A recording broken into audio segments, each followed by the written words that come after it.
सन 2007 में सब junior Asian championship में स्वर्ण पदक, रियो ओलंपिक 2016 में कांस्य पदक और जिसके बाद देखा गया कि उनकी लोकप्रियता बढ़ जाती है।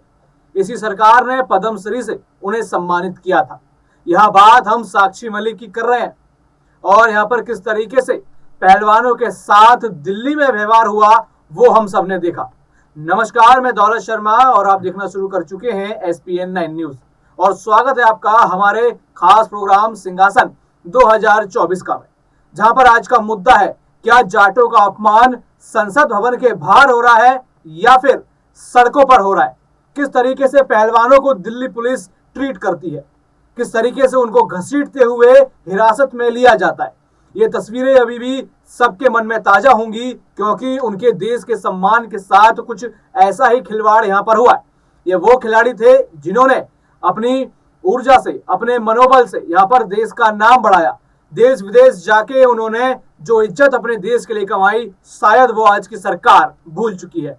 ये पूरा मामला यहाँ पर महिला रेसलरों के उत्पीड़न से जुड़ा हुआ है, जिसको लेकर दिल्ली पुलिस ने भी चार्जशीट दायर की, लेकिन बृजभूषण शरण सिंह के खिलाफ कुछ ना हो सका। बस उनको यहाँ पर पद से हटा दिया गया। पद से हटने के बाद चुनाव फिर दोबारा होते हैं और चुनाव में क्या सामने आता है कि वापस से पहलवानों की बड़ी हार यहाँ पर होती हुई नजर आती है। संजय सिंह यहाँ पर नए अध्यक्ष बनते हैं और ये वही संजय सिंह हैं जो बृजभूषण शरण सिंह से कंधा मिलाकर चलते हैं। और बात जहां भारतीय जनता पार्टी के मंत्री सांसद कहते हैं कि जाटों का अपमान यानी सभापति का अपमान यहां पर किया गया। आखिर ये पहलवान भी तो जाट थे। साक्षी मलिक जाट है, यहां पर बजरंग पुनिया की बात करें तो वो जाट है, अन्य जो पहलवान उनके साथ हैं वो जाट है और ज्यादातर देखा जाए तो हरियाणा से ये लोग आते हैं। यानी पूरे के पूरे एक राज्य की इस तरीके से जो है उनका अपमान किया गया। आखिर कब तक यहाँ पर देश इस तरीके से चीजें देखता रहेगा जहां पर राजनीति का दोहरापन देखने को मिलेगा। बीजेपी तो वोट कमा जाती है कि जाटों का अपमान, लेकिन खुद उनके सांसद मंत्री क्या करते हुए नजर आते हैं। अनुराग ठाकुर की यहाँ पर बात करते हैं, अमित शाह की यहाँ पर बात करते हैं। पूरा आश्वासन पहलवानों को देकर धरना खत्म करवाया था कि यहाँ पर आपके गुनहगारों को सजा मिलेगी, लेकिन सजा नहीं मिलती। और इन सब अन्यायों के बाद और इन सब अपमान के बाद आखिरकार साक्षी मलिक यहाँ पर अपनी कुश्ती छोड़ देती है। यानी कितने शर्म की बात होगी यहाँ पर उस सरकार के लिए कि जिस सरकार के अंतर्गत उन्होंने यहाँ पर पद्मश्री जीता।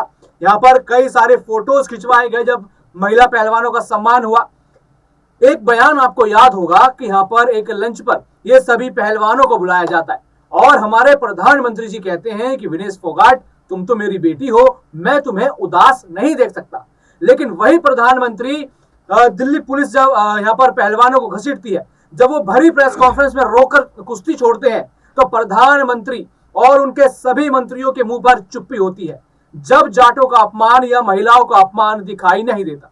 यानी इस पूरे मुद्दे से जुड़े हुए सवाल कई सारे हैं और इन सवालों पर जवाब देने के लिए अमन सर हमारे साथ मौजूद है कि आखिर ये अपमान का दोहरापन कब तक चलेगा, बीजेपी कब तक अपने मंत्रियों को बचाती रहेगी। ये पहली बार नहीं है। यहाँ पर कई ऐसे आरोपियों को जो खासकर बीजेपी के सांसद रहे हैं, विधायक रहे हैं, यानी बीजेपी के द्वारा चुने हुए वो किसी बड़े पद पर बैठे हैं, चाहे वो पार्टी पद हो, चाहे वो जनता ने चुन के भेजा हो, और हमेशा आपको दिखेगा वो बीजेपी के होंगे, लेकिन कभी उनके ऊपर एक्शन नहीं हुआ। बृजभूषण शरण सिंह, रमेश बिधूड़ी, यहाँ पर संदीप सेंगर की चाहे बात कर लें, ये सभी बीजेपी से जुड़े हुए हैं, लेकिन कभी इनके ऊपर एक्शन नहीं होता है। यानी यहाँ पर बीजेपी के पास कॉपीराइट है कि किसी भी नेता का बयान घुमाकर वो किसी का भी अपमान बता सकती है, लेकिन सीधे सीधे अगर बीजेपी के नेता खुद यहाँ पर मुसलमानों का अपमान कर दें, यहाँ पर जाटों का अपमान कर दें, किसी राज्य का अपमान कर दें, वो यहाँ पर चलता है। लेकिन अगर आपने यहाँ पर बीजेपी के नेताओं के खिलाफ कुछ कह दिया तो आपके ऊपर तुरंत कार्रवाई होती है। अमन सर से पहला सवाल करेंगे कि सर, क्या यहाँ जो राजनीति में दोहरापन देखा जा रहा है कि सभापति की नकल की गई, खासकर देखा जाए तो वो भी यहाँ पर गलत है, यहाँ पर उनकी एक्टिंग की जाती है, लेकिन यहाँ पर जाटों के अपमान की बात अगर आप करते हैं तो साक्षी मलिक भी जाट हैं, वो कुश्ती छोड़ देती हैं, भाजपा के नेताओं के अन्याय के आगे वो झुक जाती हैं। तो क्या लगता है कि यहाँ पर भाजपा का जो दोहरापन है कहीं ना कहीं उन पर भारी यहाँ पर पड़ सकता है। 2024 के यहाँ पर चुनाव है तो कितनी मुश्किल में यहाँ पर भाजपा घिर रही है और ये दोहरापन आखिर इस राजनीति का कब खत्म होगा। देखिए बिल्कुल, और जिस तरह से आपने साक्षी मलिक का मुद्दा उठाया है, अपने आप में हैरान करने वाली बात है। तमाम तथ्य भी हैं, सबूत भी हैं, पुलिस की चार्जशीट भी है और तमाम तरह की चीज़ें जो एक मुकदमे में, एक केस में होनी चाहिए, वो सब कुछ है। लेकिन इसके बावजूद भी जो ब्रजभूषण सिंह हैं, वो लगातार खाली खुलेआम घूम रहे हैं और उनके ऊपर कोई भी एक्शन ऐसा नहीं है जो लगे कि हाँ कोई कार्रवाई हो रही है। अभी भी वो हंसते मुस्कुराते हुए नजर आ रहे हैं। सुनील जो उनके बहुत करीबी हैं, वो चुनाव जीतते हैं तो ये कहते हैं कि मेरा से कोई लेना देना नहीं है और मेरा जो है इससे कोई वास्ता नहीं है। तो ऐसे में सब कुछ समझ में आता है, सबको सब कुछ दिखाई भी देता है कि कौन कितना रसूख वाला है और किस तरह से 47 वोटों में से 40 जो है सिर्फ उन्हीं के पक्ष में पड़ जाते हैं। इसके पीछे का जो माइंडसेट रहा होगा, जो कह सकते हैं पूरा का पूरा जो दिमाग रहा होगा, वो किसका होगा ये कोई अनजान नहीं है। और यही बात है कि जिसने साक्षी मलिक ने प्रेस कॉन्फ्रेंस करते हुए अपने आंसुओं को रोक नहीं पाई और उसके बाद उन्होंने कहा कि मैं अब संन्यास लेती हूँ और मेरे जो जूते हैं ये अब टांगने का वक्त आ गया है। तो ये एक खिलाड़ी के लिए अगर एक अच्छे नोट पे देखिए, आखिर में किसी भी सफर का अगर शुरुआत है तो अंत तो उसका लाजमी सी बात है कि होना है। हमारे यहाँ देखें कि सचिन तेंदुलकर इतने बड़े स्पोर्ट्स पर्सन रहे और इसके अलावा भी चाहे धोनी हो क्रिकेट में या कोई और बाकी खेलों में हो, चाहे वो लिएंडर पेस हो या सानिया मिर्जा हो या कोई और भी हो, एक समय के बाद उनको मैदान छोड़कर जाना ही पड़ता है। लेकिन इस तरह से बेआबरू होकर अगर आपको निकाला जाए, आप जाते हैं, तो मेरे ख्याल में ये प्रश्न चिन्ह खड़ा करता है व्यवस्था के ऊपर, क्योंकि इन लड़कियों ने लगातार ये सवाल खड़े किए कि उनके साथ में किस तरह की ज्यादती हुई है, किस तरह से उनके साथ में यौन शोषण का पूरा मामला था वो हुआ। लेकिन उसके बावजूद केंद्र की सरकार कानों में तेल डाले बैठी रही। और आपने सही कहा कि बेटी है मेरे जैसी और आप तो मेरे जो है बेटी जैसी, ये बात पीएम मोदी के द्वारा कही जाती है। मुझे पीएम मोदी का वो वाक्य भी याद आता है जब वो कहते हैं कि बेटी बचाओ और बेटी पढ़ाओ की बात करते हैं। लेकिन यहाँ पर जिस तरह की चीजें नजर आती है उसमें ये दिखता है कि क्या पीएम मोदी ने यहाँ पर आंख मूंद ली है। एक मिमिक्री करने का जरा सा वीडियो सामने आता है, उसके ऊपर तमाम बीजेपी और जाट समुदाय और सबको कहीं ना कहीं खींच के ले आती है। लेकिन क्या इन बेटियों के आंसू इन नेताओं तक, इन कह सकते हैं कि जो सांसद हैं, चाहे वो कितने भी बड़े लेवल के हो, स्मृति ईरानी हर एक मुद्दे पर बोलने के लिए आती हैं, लेकिन क्या इस मामले पर उनकी जुबान सिल गई है? तो ऐसे में कई तरह के प्रश्न है। और देखिए साक्षी मलिक जैसे प्लेयर जो लगातार देश की उन्होंने आबरू को, इज्जत को और उसके सम्मान को अंतर्राष्ट्रीय स्तर पर बढ़ाया, उनको इस तरह से बेइज्जत करने का हक किसी को भी नहीं है। लेकिन बारंबार उनको बेइज्जत किया जा रहा है, बारंबार उनके इमोशन से खिलवाड़ किया जा रहा है। तो बाकी प्रश्न चिन्ह मेरे ख्याल में दौलत लगते हैं कि क्या इतने रसूख वाले हैं ये ब्रजभूषण की, इनके अलावा किसी की नहीं चलती। आप लोग को देखना पड़ेगा, समझना पड़ेगा कि जो वोटों की कह सकते हैं जो कैलकुलेशन है उसमें कहीं ना कहीं बीजेपी मात खा जाती है और ब्रजभूषण के खिलाफ कोई ऐसा जो है कदम नहीं उठाती जिससे लगे कि उनके खिलाफ कोई पार्टी कार्रवाई करने वाली है। क्योंकि सिर्फ बयान देने पर ही कितनी सारी चीजें हो जाती हैं। आप इससे अच्छी तरह रूबरू होंगे कि अगर एक लड़की सिर्फ बयान मात्र दे देती है तो कितने लोग जेलों के अंदर चले जाते हैं। लेकिन यहाँ पर तो एक पूरी लड़ाई है, लेकिन उसके बाद भी खुलेआम जो है ब्रजभूषण घूम रहा है, खुलेआम कानून का माहौल उड़ा रहा है। और ये बात कहीं ना कहीं आप देखिए कि किस तरह से उन्होंने जो है तख्ती बाकायदा बनवाई, पोस्टर बाकायदा बनवाया, उस पर लिखा है कि दबदबा है और दबदबा रहेगा। यानी कि चलाने का अंदाज है कि हम जो थे वो है, आप कुछ कर लीजिए, हमें हमारे पदों से हिला नहीं सकते। भले ही चेहरे बदल जाएं, लेकिन हम किसी न किसी रूप में वहां पर विराजमान रहेंगे। हम नहीं तो हमसा कोई ना कोई वहां पर बैठा मिलेगा। और ये जिस तरह से अब दिनेश हो या ये हो, लगातार जिस तरह से साक्षी ने ये बात कही है कि अब बच्चियों के भविष्य के खिलवाड़ के साथ खिलवाड़ फिर किया जाएगा और उन्होंने इस तरह की बातें कही है, तो ऐसे में सरकार को संज्ञान लेना चाहिए। देखिए एक मजबूत कदम उठाना चाहिए। जहां जाटों के अपमान की आप बात करते हो, तो क्या ये जाटों का अपमान नहीं है? क्योंकि हर मुद्दा जब आप धर्म से ही जोड़ लेते हो, आप समुदाय से ही जोड़ लेते हो, जाति से ही जोड़ लेते हो, तो क्यों ना इस मुद्दे को भी आप जाति से जोड़ें कि क्या एक साक्षी नाम की जो बेटी है या कोई विनेश है या कोई और भी है, क्या वो किसी समुदाय से नहीं आती है? क्या वो जाट समुदाय से नहीं है? उनके ऊपर आपकी जुबान सिल जाती है, ना संबित पात्रा कुछ बोलते हैं, ना बीजेपी का कोई बड़ा नेता कुछ बोलता है। तो ऐसे में सवाल उठना लाजमी सी बात है कि क्यों आखिर अनदेखा किया जा रहा है? क्योंकि एक आदमी को आपने इतनी खुली छूट दे रखी है कि वो बड़े आराम से जो घूम रहा है, बड़े आराम से जो है बड़ी बड़ी बातें कर रहा है। और अभी भी अगर आप उसका एटीट्यूड देखें तो आपको लगेगा नहीं कि उसको उसकी गलती का जरा सा भी एहसास है। बिल्कुल, यहाँ पर बात करते हैं खिलाड़ियों के आंसू की। खिलाड़ियों के आंसू की कदर हम भारतीय दर्शक जानते हैं। जब 2011 का विश्व कप जीता तो महान क्रिकेटर सचिन तेंदुलकर के आंसू देखकर, जो उनके खुशी के आंसू थे, पूरा भारत खुश हुआ। जब हम देखते हैं, जब 2023 का वर्ल्ड कप इंडिया यहाँ पर फाइनल में हार जाती है, रोहित शर्मा के आंसू देख पूरा हिंदुस्तान दुखी हुआ।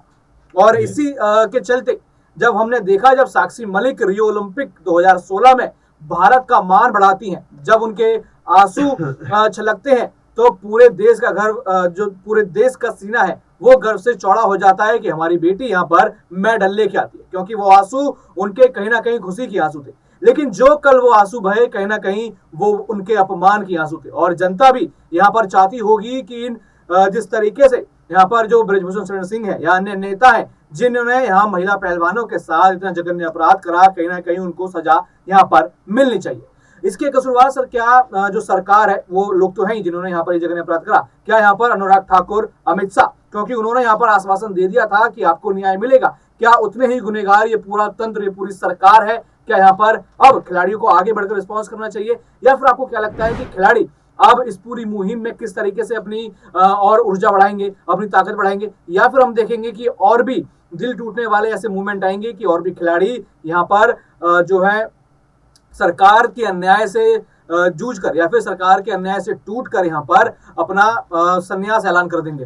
देखिए, बिल्कुल मुझे एक ही बात याद आती है कि जो शेर है, कहा जाता है कि मेरा मुंशी भी मेरा कातिल है, तू बता के मेरा इंसाफ करेगा कौन। यानी जो लोग बचाने वाले हैं वही मारने वाले हैं, जो मारने वाले हैं वही बचाने वाले हैं। तो ये आपस में जो गठबढ़ पूरा का खेल है अपने आप में बताता है कि जो अनुराग ठाकुर है, अमित शाह है या कोई और भी नेता है, देखिए आप अगर पहल करते हैं, उन बेटियों की जिम्मेदारी लेने की आप बात करते हैं, तो वो नजर भी आना चाहिए। लेकिन नजर क्या आता है? नजर ये आता है कि बृजभूषण सिंह हटते हैं तो उनकी जगह पर उनके जो बिजनेस पार्टनर, उनके बहुत करीबी हैं, वो आकर पद पर बैठ जाते हैं। तो बात तो वही की वही हुई, उसमें क्या अलग बदल गया? बेहतर ये होता है कि आप पूरा सिस्टम चेंज करते, कुछ नए लोग उसमें आते और कुछ बेहतर लोग उसमें आते, ताकि एक बेहतर सोच कहीं डेवलप हो पाती। लेकिन होता ये है कि जिस तरह साक्षी ने कहा भी कि अब जिस तरह से बृजभूषण के करीबी ये चुनाव जीते हैं, उसके बाद मेरा यहाँ पर रुकना कोई भी मकसद मेरा बचा नहीं है और मैं अब जो जाती हूँ, संन्यास लेती हूँ, क्विट कर देती हूँ। तो ये बड़ा अब मेरे ख्याल से घनघोर विषय है कि इसको लेकर लगातार जो सरकार है उसको सोचना चाहिए कि जो एक डर का माहौल कायम हो रहा है, एक जो आप कह सकते हैं हार का माहौल कायम हो रहा है, कम से कम खेल के मैदानों में इस तरह से नहीं होना चाहिए। क्योंकि आपने आंसुओं का जिक्र किया, जाहिर सी बात है कि आंसू दो तरह के होते हैं। जब खुश आप होते हैं तब खुशी के आंसू भी निकलते हैं, चाहे सचिन की बात करें या और दीगर खेलों की बात करें, कि जब कोई भी बड़ा प्लेयर हमारे इंडियन कह सकते हैं कि जो प्लेयर है, इंडियन प्लेयर किसी भी स्पोर्ट्स में जब कह सकते हैं कि बड़ा अचीवमेंट हासिल करते हैं, तो बरबस उनकी आंखों से आंसू निकल आते हैं। लेकिन वहीं अगर वो हारते हैं, जैसे रोहित शर्मा की बात आप कर रहे थे, वाकई अपने आप में उनके आंसू निकल आए और उसको जो है बयां करने इतना आसान नहीं होता है, क्योंकि आंसू ही सारी कहानी कह देते हैं। लेकिन ये दो तरह के आंसू के अलावा एक और आंसू है मेरे ख्याल से, अपमान का आंसू, जो कहीं ना कहीं साक्षी मलिक के आंसू जिस तरह से नजर आए और रोती हुई प्रेस कॉन्फ्रेंस से गई है, तो ये एक हर एक उस भारतीय महिला, उस भारतीय खिलाड़ी का अपमान है जो आगे बढ़ना चाहता है। लेकिन किस तरह सिस्टम उसको कह सकते हैं कि परेशान करके, मजबूर करके जो खेल का मैदान है वो छोड़ने को मजबूर कर देता। तो ऐसे में मुझे लगता है कि सरकार को इस पे सख्त से सख्त कदम उठाना चाहिए, एक निष्पक्ष जांच होनी चाहिए। बृजभूषण के खिलाफ देखिए 3-4 कह सकते हैं धाराओं में जो गंभीर धाराएं, उसमें मामले दर्ज हैं, आरोप पत्र दायर हो चुका है, दाखिल हो चुका है, लेकिन फिर भी आप देखें कैसे वो मुस्कुराता हुआ घूमते हुए नजर आते हैं। तो ये अपने आप में सवाल खड़े करता है कि क्या वाकई सिस्टम और क्या वाकई हमारी कानून व्यवस्था और इतना कमजोर, इतना बेबस हो गया है कि एक गुनाहगार को भी वो सलाखों के पीछे लेकर नहीं जा पाता। ये अपने आप में हैरान करने वाली बात है, क्योंकि ये चीज अगर होती रहेगी तो जो महिला प्लेयर है खासकर, उनका मनोबल टूटेगा। क्योंकि आपने अगर दंगल देखी हो तो दंगल के लास्ट में वो जो आमिर खान कैरेक्टर प्ले करते हैं गीता फोगाट के पिता का, उसमें वो यही बात कहते हैं कि कल सिर्फ तू नहीं जीतेगी, क्योंकि इस देश की हजारों लड़कियों के सपने जीतेंगे जो आगे बढ़ना चाहती हैं। तो ऐसे ही अगर एक लड़की का सपना टूटता है इतने बड़े मंच पर, तो हजार लड़कियों का सपना टूट जाता है। तो यही वजह है, सरकार को इस तरफ ध्यान देना चाहिए, सिस्टम को इस तरफ ध्यान देना चाहिए, ताकि साक्षी मलिक जैसी होनहार बेटियां, उनकी आंखों से इस तरह से अपमान के आंसू ना निकले। बिल्कुल, यहाँ पर बीजेपी नेताओं के अपमान और प्रशासन के अन्याय के बाद यहाँ पर खिलाड़ियों को हमने टूटते हुए देखा कि किस तरीके से संन्यास का ऐलान कर देते हैं। बाकी खिलाड़ी भी वहां पर काफी मायूस नजर आते, लेकिन यहाँ पर एक उम्मीद अभी भी खिलाड़ियों को है और वो कहते हैं कि अपनी लड़ाई यहाँ पर जारी रखेंगे। और देखा जाए तो लड़ाई जारी रखने में कहीं ना कहीं इस पूरे समाज का साथ पहलवानों को चाहिए, क्योंकि यहाँ पर वो कहते हैं कि हम तानाशाही से लड़ रहे हैं। जैसे कि ये तानाशाही देखने को मिल भी रही है, हमने देखा कि पोस्टर यहाँ पर बृजभूषण शरण सिंह के बेटे और उनके समर्थक लेकर घूमते हैं कि दबदबा तो है और दबदबा बना रहेगा। यानी यहाँ पर बीजेपी या उनके नेताओं का दबदबा, उनकी तानाशाही लगातार, चाहे कोई महिला खिलाड़ी हो, चाहे कोई आम आदमी हो, उस पर बनी रहेगी। क्योंकि गुनहगार को सजा यहां पर बीजेपी तो दिलाती हुई अभी नजर नहीं आ रही, जो कि उनके खुद के सांसद है, यानी बीजेपी। अगर बात विपक्ष की हम करें तो तुरंत यहां पर बड़े से बड़े फैसले हो जाते, लेकिन बात अपने नेता की है तो थोड़ी छुपा ली जाए, शायद कुछ ऐसा ही बीजेपी की रणनीति में नजर आता है। तो ये देखने वाली बात होगी कि पहलवान अगला कदम क्या उठाते हैं। क्या पहलवान को यहाँ पर विपक्षी पार्टियों का साथ मिलता है, क्योंकि यहाँ पर विपक्षी पार्टी भी कहीं ना कहीं इस पूरे मुद्दे को राजनीति में बुनाने में लगी होंगी। और देखना होगा कि क्या पहलवान पहले की तरह ही अपने इस पूरे जो अखाड़ा है उनका आंदोलन का, उसमें राजनीति से दूर रखते हैं, या राजनीति के जो जुड़े लोग हैं उनको अपने साथ लाते हैं या नहीं। लगातार यहाँ पर नजर बनी रहेगी और यहाँ लगातार आपको अपडेट हम अपने कार्यक्रम में देते रहेंगे कि आखिर पहलवानों के साथ अब आगे क्या होगा। बाकी और भी ऐसी खबरें जानने के लिए देखते रहिए SPN9 न्यूज। धन्यवाद।